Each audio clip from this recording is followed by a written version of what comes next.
Salam cerdas, Ibu Bapak, saudara-saudara yang saya hormati. Sesi komentar berita dalam kanal Awali Rizki kali ini mengangkat fenomena putus asa cari kerja yang dikedepankan oleh hasil kajian dari LPEM FIB Universitas Indonesia. Nah, selama beberapa hari terakhir ini banyak sekali berita yang terkait dengan hasil kajian dari lembaga tersebut. Tapi sudut pandang dari berita itu berbeda-beda, yang ditekankan dari hasil kajian itu juga berbeda-beda. Nah, saya pilih yang terkini ini yang digarisbawahi oleh media, bagian dari hasil kajian tersebut adalah soal lulusan S2, S3 yang nganggur dan sudah putus asa cari kerja. Nah, judulnya LPEM FIB UI, 6 ribuan lulusan S2, S3 nganggur dan sudah putus asa cari kerja. Nah, ditayangkan oleh detik.com pada hari Minggu 7 Desember jam 5 sore. Ditulis oleh jurnalisnya Novia Aisyah. Ini ada gambar ilustrasi wisuda S2, S3. Kemudian beritanya begini, tidak sedikit penduduk usia produktif di Indonesia yang tidak bekerja dan telah putus asa mencari kerja. Fenomena ini tercatat dalam laporan penyelidikan ekonomi dan masyarakat Fakultas Ekonomi dan Bisnis Universitas Indonesia LPEM FIB UI ya singkatannya.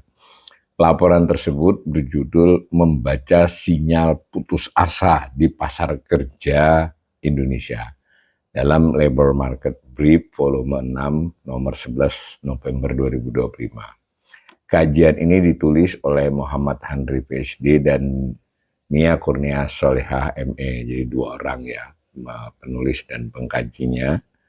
Fenomena putus asa cari kerja merupakan isu penting dalam membaca kesehatan pasar kerja di Indonesia.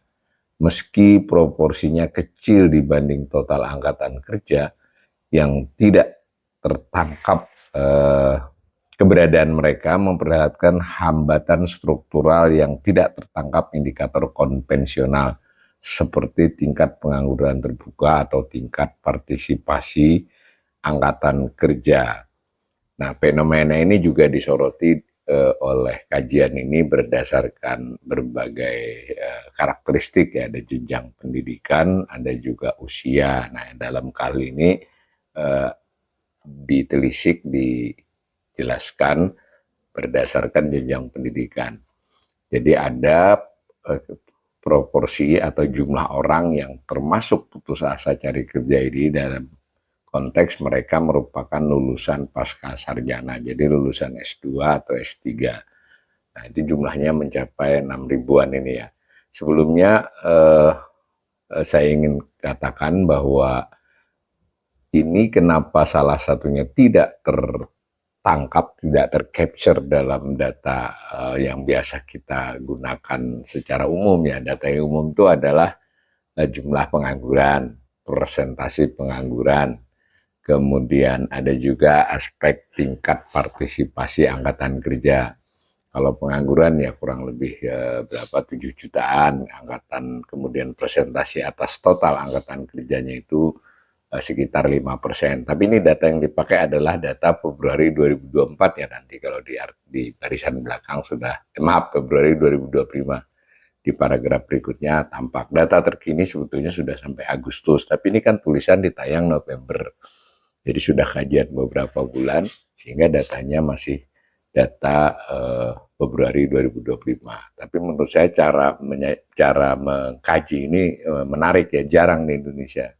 Saya ulangi lagi, tadi yang kita umum adalah jumlah penganggur, lalu persentase jumlah itu terhadap angkatan kerja, itu namanya tingkat pengangguran. Kemudian angkatan kerja sendiri ada definisinya. Angkatan kerja itu orang penduduk usia 15 tahun yang masuk ke pasar kerja. Masuk ke pasar kerja itu artinya bisa dapat, bisa tidak. Kalau dapat disebut bekerja, kalau tidak dapat disebut menganggur. Nah, ini putus asa ini tidak masuk ke pasar dia, jadi dia tidak termasuk angkatan kerja, sehingga tidak tercapture dalam angka pengangguran, juga tidak tercapture dalam tingkat partisipasi angkatan kerja namanya. Saya baca lagi.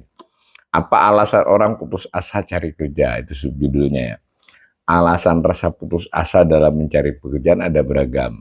Nah, ini yaitu keyakinan bahwa peluang kerja memang tidak tersedia, pengalaman kerja dianggap tidak memadai, keterampilan tidak sesuai kebutuhan pasar, persepsi mengenai usia yang dinilai tidak menguntungkan oleh pemberi kerja.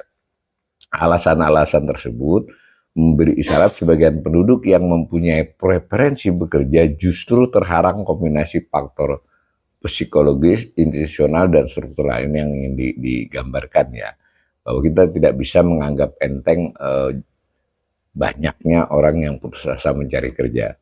Nah, pada kajian internasional, lembaga seperti International Labour Organization (ILO) dan Bank Dunia menilai kalangan penganggur yang putus asa atau istilahnya discouraged workers ini sebagai indikator dini ya, rapuhnya dinamika permintaan dan penawaran tenaga kerja ya. Putus asa berarti pasarnya terganggu ya.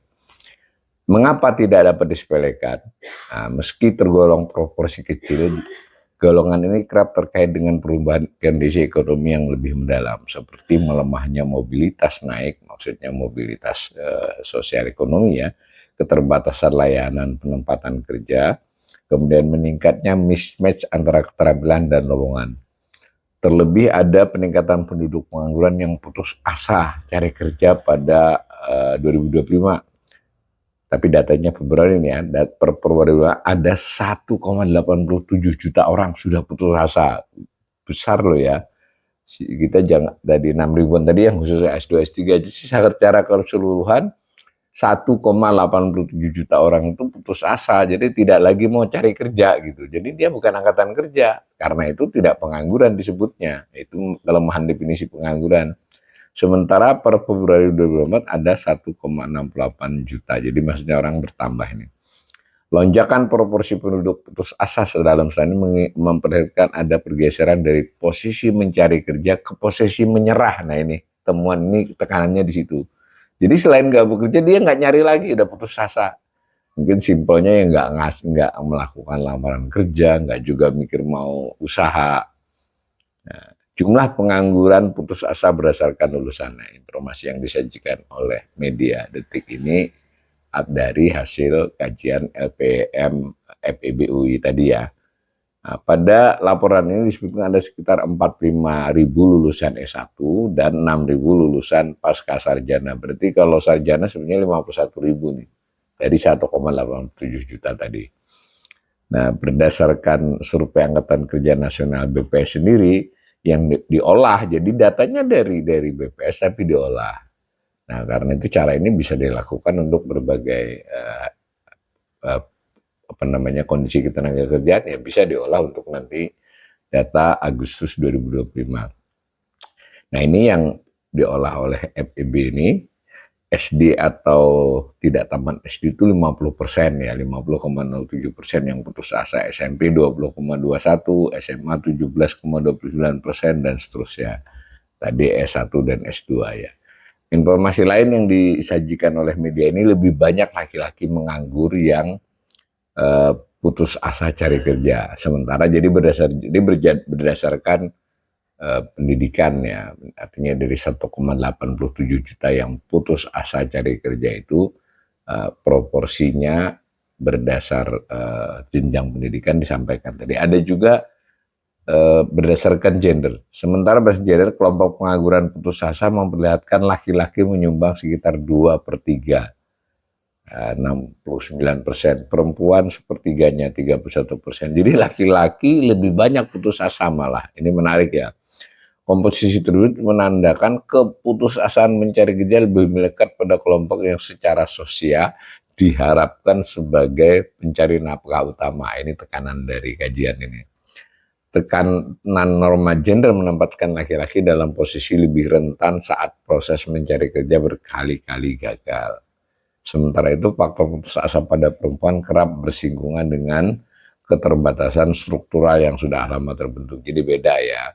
Kalau perempuan kurangnya dukungan pengasuhan, norma sosial terkait peran domestik, diskriminasi usia, status perkawinan dalam proses rekrutmen yang mungkin mensyaratkan lajang ya.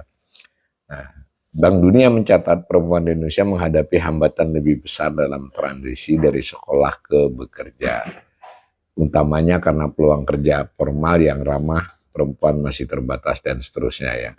Nah, saya ulangi sekali lagi, yang disoroti oleh kajian ini itu adalah soal mereka yang disebut putus asa untuk mencari kerja, discouraged workers ya. Jadi dia usia kerja itu lebih dari 15 tahun, kemudian posisinya tidak bekerja dan tidak mencari kerja. Ini pentingnya.